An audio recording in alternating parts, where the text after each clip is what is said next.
अम्मा चिकाची वडी आता करणार. ओके करते. म्हस येल्यानंतरची पहिल्या धारेचं दूध घेत आहे. हे पहा. आता मी ह्यासाठी अर्धा किलो गूळ चेचून घेतलेला आहे. आता ह्याच्यामध्ये गूळ घालायचा आहे. जितकं गोड होईल तितकं छान लागतं चीक आपला. घालून गूळ विरघळेपर्यंत आपल्याला फिरवून घ्यायचं आहे. हे पहा मी सर्व गूळ घातलेला आहे. अर्धा किलो गूळ घातलेला आहे मी. आता मी एक जायफळ घेतलेलं आहे. तर आता आपल्याला हे जायफळ खिसून घ्यायचं आहे खिसणीने. हे पहा, तर मी हे जायफळ घेतलेलं आहे. आता हे खिसणीने खिसून घ्यायचं आहे आपल्याला.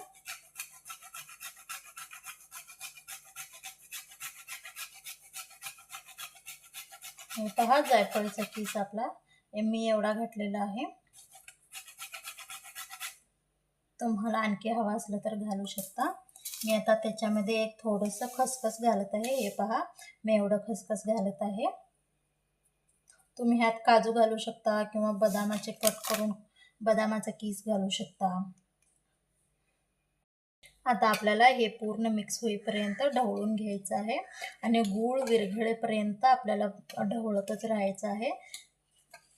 हे पहा अशा तऱ्हेने ढवळून घ्यायचं आहे. पूर्णपणे गूळ विरघळून घ्यायचं आहे आपल्याला.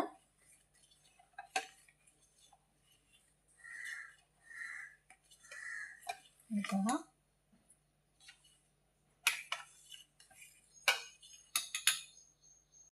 हे पहा आपला पूर्ण गूळ पूर्णपणे विरघळलेला आहे. आपला मसाला हे पूर्ण एकजीव झालेला आहे.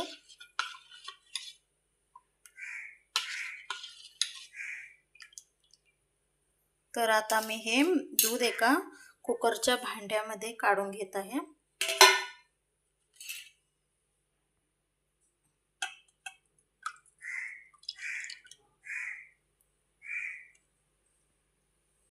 तर आता हे कुकरचं भांडं आपण कुकरमध्ये ठेवत आहोत.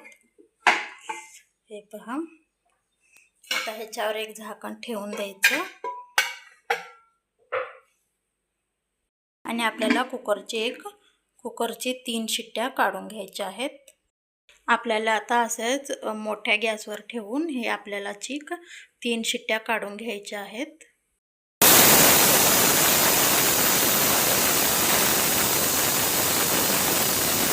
चला, तर अशा तऱ्हेने 3 शिट्ट्या करून घेतलेल्या आहेत. आता आपण 1.5 किलो आता आपण हे उघडूयात.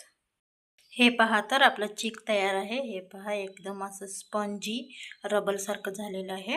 हा डबा आता गरम आहे त्यामुळे पूर्णपणे थंड झाल्याशिवाय हे आपल्याला काढायचं नाही आहे.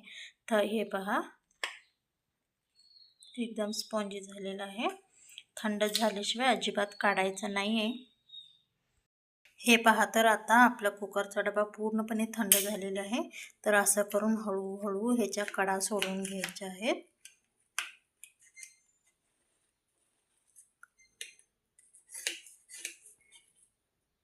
आता आपण ह्याच्या वड्या कट करून घेऊयात.